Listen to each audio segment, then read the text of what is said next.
बोल विष्णु भगवान की जय, बोल कार्तिक महात्म की जय।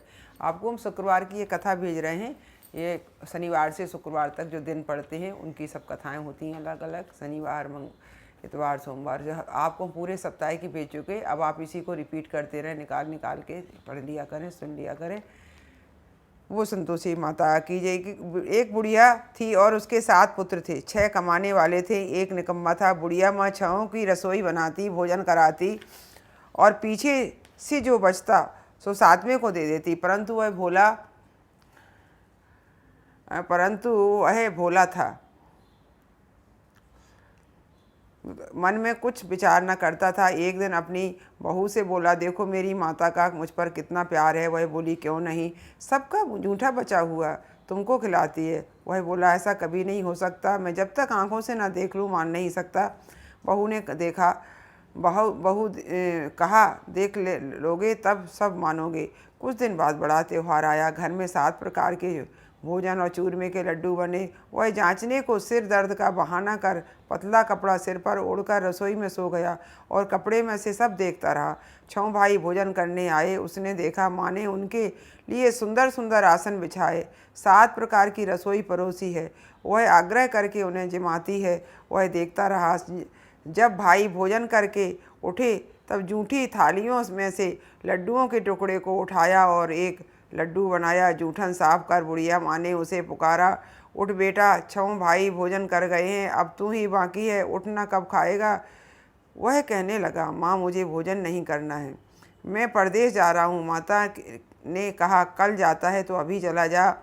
वह बोला, हाँ हाँ आज ही जा रहा हूँ। यह कहकर वह घर से निकल गया। चलते समय बहू की याद आई। वह गौशाला में कंडे थाप रही थी। जाकर बोला, हम जावे परदेश को, आवेंगे कुछ काल, तुम रही हो संतोष से धर्म अपनो पाल।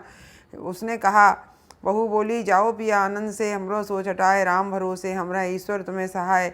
देवो निशानी आपनी, देख धरूँ मैं धीर, सुध मेरी सुध हमरी न बिसारियो, रखियो मन गंभीर। वह बोला, मेरे पास तो कुछ भी नहीं है, यह अंगूठी है सो ले ले और अपनी कुछ निशानी मुझे दे दो। वह बोली, मेरे पास क्या है, यह गोबर का भरा हाथ है। यह कहकर उसकी पीठ में गोबर की हाथ की थाप मार दी। वह चल दिया। चलते चलते दूर देश में पहुंचा। वहाँ एक साहूकार की दुकान थी। वहीं जाकर कहने लगा, भाई मुझे नौकरी पर रख लो। साहूकार को ज़रूरत थी। बोला, रह जा। लड़के ने पूछा, तनख्वाह क्या दोगे। साहूकार ने कहा, काम देखकर दाम मिलेंगे।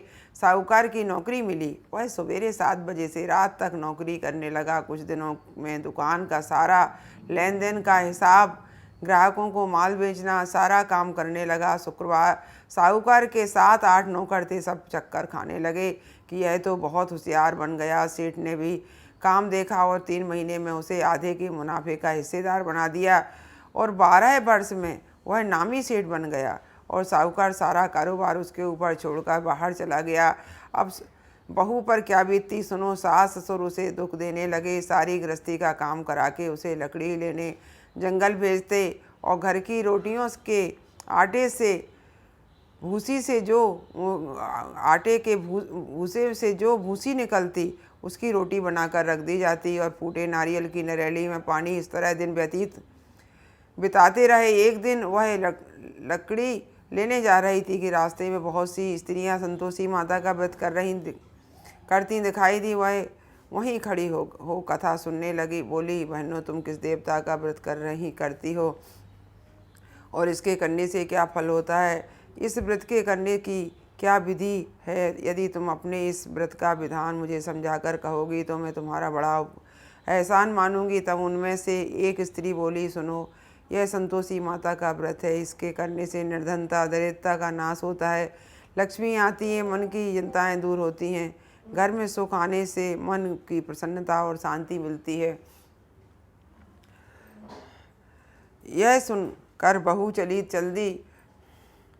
रास्ते में लकड़ी के बोझ को बेच दिया और उन पैसों से गुड़ चना ले माता के व्रत की तैयारी कर आगे चली और सामने मंदिर देख पूछने लगी, यह मंदिर किसका है। लोग कहने लगे, संतोषी माता का मंदिर है। यह सुन माता के मंदिर में जा माता के चरणों में लौटने लगी। दीन हो विनती करने लगी, माँ मैं निपट मूर्ख हूँ, व्रत के नियम कुछ नहीं कुछ जानती नहीं, मैं बहुत दुखी हूँ। हे माता जगत जननी मेरा दुख दूर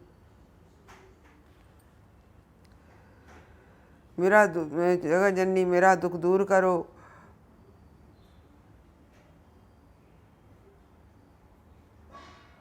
हे माता जगत जननी मेरा दुख दूर करो। मैं तेरी शरण हूँ माता, को दया आई। एक शुक्रवार बीता कि दूसरे शुक्रवार को ही उसके पति का पत्र आया और तीसरे को उसका भेजा हुआ पैसा आ पहुंचा। यह देख जेठानी मुँह सकोड़ने लगे, इतने दिनों में इतना पैसा आया, इसमें क्या बढ़ाई है। लड़के ताना देने लगे। काकी के पास अब पत्र आने लगे, रुपया आने लगा। अब तो काकी की खातिर बढ़ेगी। अब तो काकी बोलने पर से भी नहीं बोलेगी।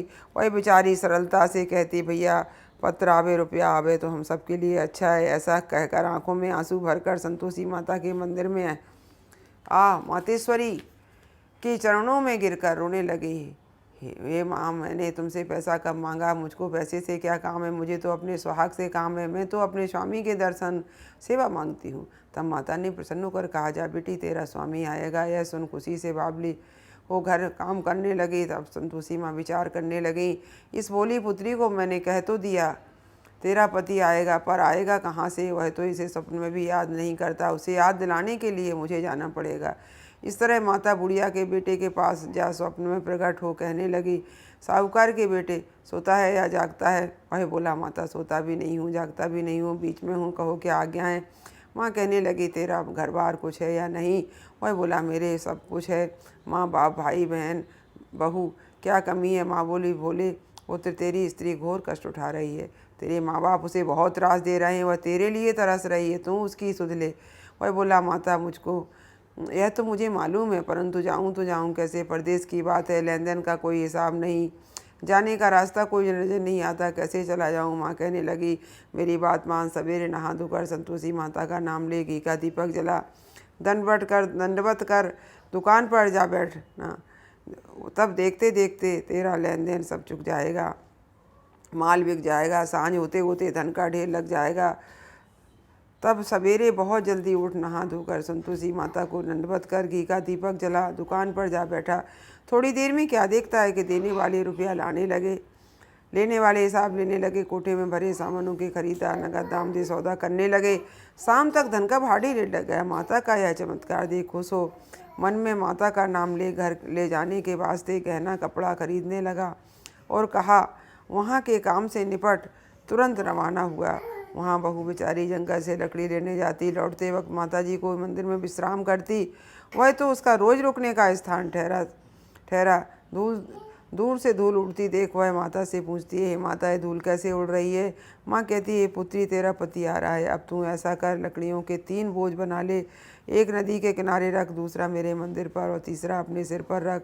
तेरे पति को लकड़ी का गट्ठा देखकर मोह पैदा होगा, वह वहाँ रुकेगा, खाना खा पीकर वहाँ से मिलने जाएगा। तब तू लकड़ी का बोझ उठाकर जाना और बीच चौक में गट्ठा डालकर 3 आवाज़ें जोर से लगाना, लो सासू जी लकड़ियों का गट्ठा लो, भूसी की रोटी दो, नारियल के खोपड़े में पानी दो, आज मेहमान कौन आया है। माँ की बात सुन बहुत अच्छा माता कहकर प्रसन्न हो लकड़ियों के 3 गट्ठे ले आई। एक नदी के तट पर, एक माता के मंदिर पर रखा। इतने में ही मुसाफिर आ पहुंचा। सूखी लकड़ी देख उसकी इच्छा उत्पन्न हुई कि यहीं निवास करें और भोजन बना खा पीकर गांव जाएं। इस प्रकार भोजन बना, विश्राम ले गांव को गया, सबसे प्रेम से मिला। उसी समय बहू सिर पर लकड़ी का गट्ठा लिए आती है, लकड़ी का भारी बोझ आंगन में घेर जोर से 3 आवाज़ें देती है, लो सासू जी लकड़ी का गट्ठा लो, भूसी की रोटी दो, नारियल के खोपड़े में पानी दो, आज मेहमान कौन आया है। यह सुन उसकी सास अपने दिए हुए कष्टों को भुलाने हेतु कहती है, बहू ऐसा क्यों कहती हो, तेरा मालिक ही तो आया है, आ बैठ, मीठा भात का भोजन कर, कपड़े गहन पहन। इतने में आवाज़ सुन उसका स्वामी बाहर आता है और अंगूठी देख व्याकुल हो जाता है। माँ से पूछता है, माँ ये कौन है? माँ कहती है, बेटा ये तेरी बहू है, आज 12 वर्ष हो गए, तू जब से गया तब से सारे गांव में जानवर की तरह भटकती फिरती है, कामकाज घर का कुछ नहीं करती, 4 समय आकर खा जाती है।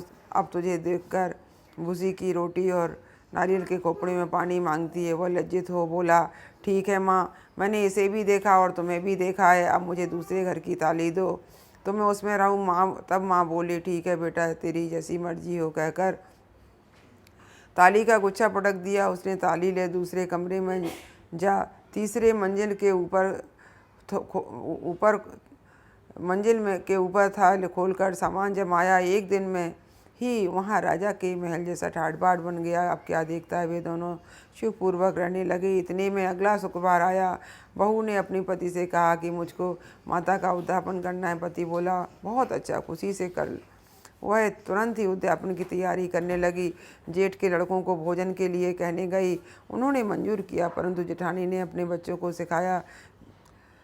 सिखाती है, देखो रे, भोजन के समय सब लोग खटाई मांगना, जिससे उसका उद्यापन पूरा न हो। लड़के जेबने आए, खीर पेट भर भर खाई, परंतु याद आते ही कहने लगे, हमें कुछ खटाई खाने को दो, खीर खाना हमें नहीं भाता। खीर खाना हमें नहीं भाता, अरुचि होती है। बहू कहने लगी, खटाई किसी को नहीं दी जाएगी, यह तो संतोषी माता का प्रसाद है। लड़के उठ खड़े हुए, बोले, पैसा लाओ। बोली बहू कुछ जानती नहीं थी। उन्हें पैसे दे दिए। लड़के उसी समय उठ कर के इमली खिलाने लगे। यह देख बहू पर माताजी ने कोप किया। राजा के दूत उसके पति को पकड़ कर ले गए। जेठ जेठानी मनमाने खोटे वचन कहने लगे। डोट का धन इकट्ठा कर लाया था, सो राजा के दूत उसको पकड़ कर ले गए। अब सब मालूम पड़ जाएगा जब जेल की मार खाएगा। बहू से वचन सहन नहीं हुए। रोती रोती मंदिर में गई और बोली, हे माता, तुमने यह क्या किया? हंसाकर अब क्यों रुलाने लगी? माता बोली, पुत्री, तूने उद्यापन करके मेरा व्रत भंग किया, इतनी जल्दी सब बातें भुला दी। वह कहने लगी, माता, भूली तो नहीं हूँ, ना कुछ अपराध किया है। मुझे तो लड़कों ने भूल में डाल दिया, मैंने भूल से उन्हें पैसे दे दिए, मुझे क्षमा करो माँ। माँ बोली, ऐसी भी कोई भूल होती है? वह बोली, माँ, मुझे माफ़ कर दो, मैं फिर तुम्हारा उद्यापन करूँगी। माँ बोली, अब भूल मत करना। वह बोली, अब भूल नहीं होगी माँ, आप बताओ वे कैसे आएंगे? माँ बोली, जा पुत्री, तेरा पति तुझे रास्ते में आता मिलेगा। वह घर को चली। राह में उसे पति आता मिला। उसने पूछा, तुम कहाँ गए थे? तब वह कहने लगा, इतना धन जो कमाया है उसका टैक्स भरने राजा ने मांगा था, वह भरने गया था। वह प्रसन्न हो बोली, भला हुआ, आप घर को चलो। कुछ दिन बाद फिर शुक्रवार आया। वह बोली, मुझे माता का उद्यापन करना है। पति ने कहा, करो। फिर जेठ के लड़कों को भोजन के लिए कहने गई। जेठानी ने एक दो बात सुनाई और लड़कों को सिखा दिया कि तुम पहले खटाई मांगने लगना। लड़के भोजन के पहले ही कहने लगे कि हमें खीर नहीं भाता, जी बिगड़ता है, कुछ खटाई खाने को दो। वह बोली, खटाई खाने को नहीं मिलेगी, खाना हो तो खाओ। वह ब्राह्मण के लड़कों को लाकर भोजन कराने लगी। यथाशक्ति दक्षिणा की जगह एक एक फल उन्हें दिया। इससे संतोषी माता प्रसन्न हुई। माता की कृपा होते ही 9वें मास उनको चंद्रमा के समान सुंदर पुत्र प्राप्त हुआ। पुत्र को लेकर प्रतिदिन बहू माता जी के मंदिर में जाने लगी। माँ ने सोचा कि यह रोज आती है, आज क्यों न मैं इसके घर चलूँ, इसका आसरा देखूँ तो सही। यह विचार कर माता ने भयानक रूप बनाया। गुड़ और चने से सना मुख, ऊपर से सूंड के समान होंठ, उस पर मक्खियाँ भिनभिना रही हैं। दहलीज पर पाँव रखते ही उसकी सास चिल्लाई, देखो रे, कोई चुड़ैल डाकिन चली आ रही है, लड़कों इसे भगाओ, नहीं तो किसी को खा जाएगी। लड़के डरने लगे और चिल्लाकर खिड़की बंद करने लगे। बहू रोशनदान से देख रही थी। प्रसन्नता से पागल होकर चिल्लाने लगी, आज मेरी माता जी मेरे घर आई हैं। यह कहकर बच्चे को दूध पीने से हटा दिया। इतने में सास का क्रोध फूट पड़ा। बोली, रांड, इसे देखकर कैसे उतावली हुई है जो बच्चे को पटक दिया। इतने में माँ के प्रताप से जहाँ देखो वहीं लड़के ही लड़के नजर आने लगे। वह बोली, माँ जी, जिनका मैं व्रत करती हूँ वह वही संतोषी माता है। इतना कह झट से सारे घर के किवाड़ खोल दिए। सबने माता के चरण पकड़ लिए और विनती कर कहने लगे, हे माता, हम मूर्ख हैं, पापी हैं, हम अज्ञानी हैं, तुम्हारे व्रत की विधि हम नहीं जानते, तुम्हारा व्रत भंग करके हमने बड़ा अपराध किया है। हे माता, आप हमारे अपराध क्षमा करो। इस प्रकार माता प्रसन्न हुई। माता ने बहू को जैसे फल दिया वैसा माता सबको दो, जो पड़े उसका मनोरथ पूर्ण। बोलो संतोषी माता की। बोल। शुक्रवार की कहानी समाप्त। जितनी कहानियाँ हमने डाली हैं हफ्ते भर की, अब सब लोग उसको निकाल निकाल के पढ़ते रहें। वो